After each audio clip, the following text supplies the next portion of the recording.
Hello everyone and welcome to another Throne and Liberty and also Blue Protocol video. My name's Brian if you happen to be new to the channel, but returning subscribers already freaking awesome. Thanks so much for coming back for today's MMO discussion. Now, this is going to be a topic, this is kind of a versus topic. Throne and Liberty, Blue Protocol. This is being sourced from Reddit and we're going to toss that up here just in a second, but as just a small plug, if you guys are more interested also in Blue Protocol, I have a channel, Blue Protocol Central. I'll include a link in the description if you guys want to be caught up to speed on all the news. Also this week, me and my wife are welcoming in our baby. We don't know if it's a boy or a girl, but over on the community page, we have a poll. And right now it is split at 50-50. So guys, go weigh in on the community poll. Let me know in the comments if you think it's going to be a boy or a girl, and we'll be able to share that wonderful news with you guys here in just a few days. So just note the content on the channel might be rolling out a little bit slower, but I hopefully have plenty of content for you guys to go and enjoy if you're just looking for something to listen to while you play whatever game you're playing. But anyway, let's dive in because this is an interesting versus. This is an interesting topic because at the end of the day, there's a couple of forces at play, and I don't want to throw too much shade at the OP here, but we're going to go ahead and break down what they said and really if these games are even competing whatsoever. The post reads, Amazon will release Blue Protocol and Throne and Liberty. Amazon will release two different MMOs that will compete with each other. WTF, Amazon, what are they thinking? Amazon is not a good publisher. Just look at the game New World. No SCA server and already as good as a dead game. Also, Lost Ark, no SCA server. And infested with bots Amazon can't fix. What a noob, Amazon. Amazon should only focus in on selling items, not on game publishing. Hashtag Amazon noob.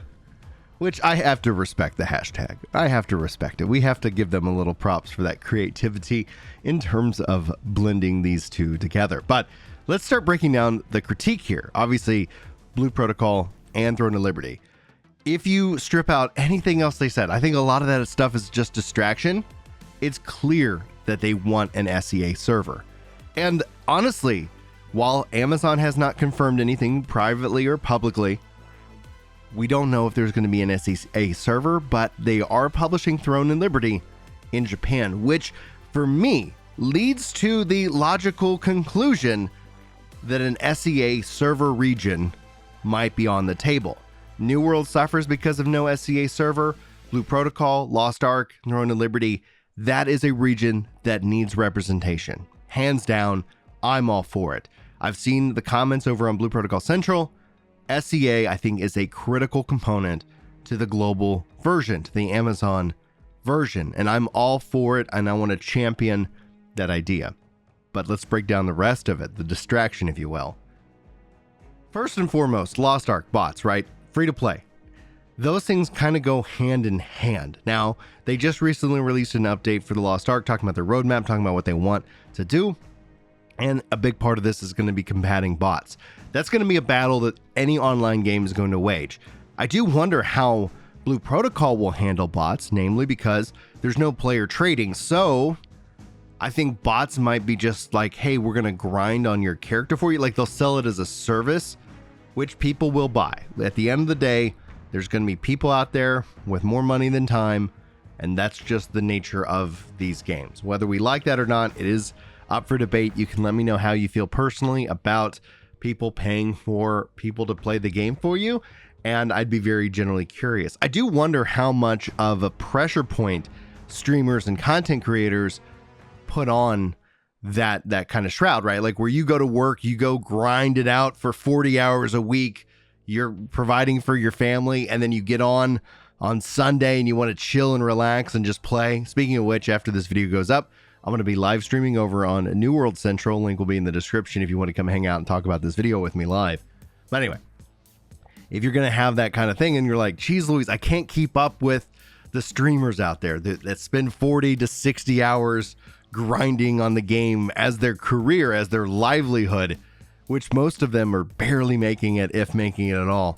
It's always interesting when you know behind the scenes football and you see what people put out online versus what was really going on behind the scenes. It isn't a one-to-one, guys. It is a weird crazy freaking world. And if there's a content creator out there that you like and you enjoy, and you have like Amazon Prime and they stream on Twitch or whatever, just go make sure you give them those Bezos bucks every month, because they need it. Anyway, so on the idea though, for Lost Ark, I think that's going to be a fight that even Throne of Liberty is going to have. And so that's going to kind of set a narrative, because that's essentially where you kind of see this parroting within how commentators work. Like, there's a mindset, it just gets adopted. It's not really challenged. So let me push back and challenge that. Like, every online game has bots. Could they be better? Yes. You got to be very, very careful, because there are people who play these games very efficiently, and we do not want an automated system. We want to have at least some human control and review, which means it takes time. So the bot problem is always going to be a bot problem. And I do think with more of these free-to-play games, they're going to see more bot problems being brought up, and that's going to cement that mindset in to some people. And the only way to, counteract that is education. So we're going to keep making videos and keep talking about it for plenty of time to come. Now, regarding New World, I don't think New World's a dead game. It's got an expansion coming out this year. It has over 200,000 MAUs. If you guys are curious about the math and stats, it's over on New World Central. We break it down pretty regularly for y'all, because you have to combat this mindset. Is 200,000 monthly active players enough? And I think how they've set up their architecture for their servers, no. Until they get cross-server play, you're going to always run into that problem, because you're going to always find yourself on a server that doesn't necessarily have enough people and needs more people, because it's a multiplayer game with a vibrant open world. So you do need that aspect. Guild Wars 2 solved the problem. I know New World can solve the problem, but it's just unfortunately going to be a matter of time, and it's not always going to be fixed and resolved by the time the expansion comes out. Some of it will be. Some of it's coming in Season 4, which is going to happen at the end of this year or early next year in time frame. And the only thing you can do in this case, and this is going to be the same thing with Throne of Liberty and with Blue Protocol, both of these two games are going to in fact have share a similar kind of narrative, hype, and then the fall off, and then people are going to want to champion this loss, like that would actually be real. Throne of Liberty and Blue Protocol are going to experience something very similar to everything out there. They're going to have large numbers. People are going to be really excited for these games. There's going to be lots of marketing and hype. Once that goes on, people will look at this dip, and they'll try to use that dip in players as some kind of quality metric for the game. They'll look at any problem the game has that can be fixed. These are online games. These are not single player without internet and, and isolated games. So these things can be fixed, and it's just a matter of time when it comes down to the development cycle. Things aren't hard. Same thing with content in game. I don't view things as hard. I just look at things as what takes the more time. And, time is the kind of the big currency here when it comes to development and gaming as well. They're uniquely related, but a lot of people kind of confuse that sometimes. But anyhow, so how much time is it going to take to fix those changes? I submit that you're going to see that narrative for these games, and people will champion that, because there's something broken inside of all of us. There's something clearly wrong with each and every one of us when we do that. We do it for so many things, right? I think South Park did it best. It's some kind of thing that we need to have this sacrifice where we fatten up the calf, where we get excited, where we champion something. And as soon as the tide turns, we don't want to be left standing out alone, being the guy who's like, yeah, this game's actually pretty good.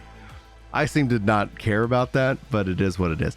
So then essentially the time turns, and then you get into the death spiral, and you get people trying to champion the destruction of the game, which is weird. If we're honest, it's weird that happens. So, do I think it is wrong for Amazon and Blue Protocol to publish both Throne of Liberty and Blue Protocol? No, not at all. I think it's genius. Do I think if they launch these games within a couple of weeks of each other, that would be a mistake? Hell to the yeah. Separate these games. Let them get their community. Let them have their hype moment. Let them have their drop off.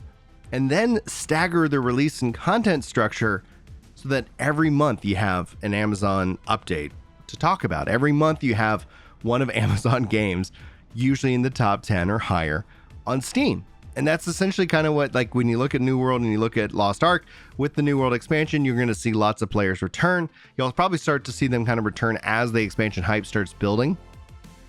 And that's going to be cool because they're going to have lots of content for people to play. There are things that they need to do in that regards.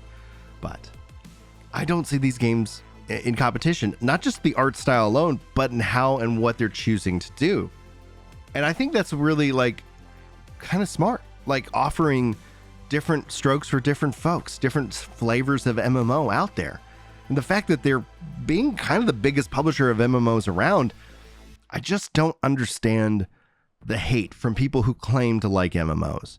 And I label them people who claim that they like the genre, because I don't think they really understand the genre. They don't understand that we've been in this insane drought for a long time. And now it seems that the tide might be turning, because it might be inviting more players into both the genre, back into the genre, or also just to check out different games within it. There's many different flavors and styles, and that's a good thing. I think what we want within the genre itself is a marketplace of ideas, where you and I have more power in the financial side of it to support the things that we like and not be locked into 20-plus-year-old MMORPGs that really aren't doing much, and to encourage experimentation and more. I think that's a good thing. I think Throne and Liberty and Blue Protocol under Amazon are going to benefit because of that, because when you start to look at what Amazon brings to the table, they bring a lot. They bring a lot of financing. They bring a lot of money. They are more than willing to lose money on something. And when they keep saying they're all in, I believe them, because I think their actions speak louder than words. For Amazon's failures, they didn't give up. They learned, they adapted. For Amazon's successes, they continue to kind of refine that. And I think that's a good thing. In 10 years, they could, if after 10 years they stop developing New World, that's perfectly fine. That's actually, that they said they're going to put 10 years into it. If they put less than 10 years into New World, then they're liars, and we shouldn't, believe them. But they haven't lied to us. And I think that's the kind of the big thing. And so I don't think Amazon is the wrong company for this. I think they're the right company. And it's going to be interesting to see, because Sony's starting to step up. Microsoft is kind of doing whatever they're doing. And I think about it in terms of competition. The true story here is I do see Game Pass as Microsoft's MMO. I do see these games and services as, like the thing is that they're all going to be competing for time. And the more that they can have that they can kind of share within kind of the load, I think it's going to be interesting to see what that looks like. And does this mean at some point we see Prime Gaming as its own standalone service outside of Amazon Prime? Right now, those two are bundled, and that's where you get some perks over on Twitch. So feel free to go drop those over at Work2Game if you want to support the content that we try to make with the podcast. Otherwise, go support somebody over on Twitch who desperately needs it. They do. Like the ad, like it is a famine season out there right now. So if you guys have that ability, follow links, go say hi, go give it to somebody, and wish them all the best. So anyway, guys, thanks for tuning in for this MMO discussion. We got more content planned for you guys this week. While I'm out, I am looking forward to hearing what your thoughts are regarding baby boy or girl. Sound off in the comments, and hopefully I will see you in the next video. But until then, take care.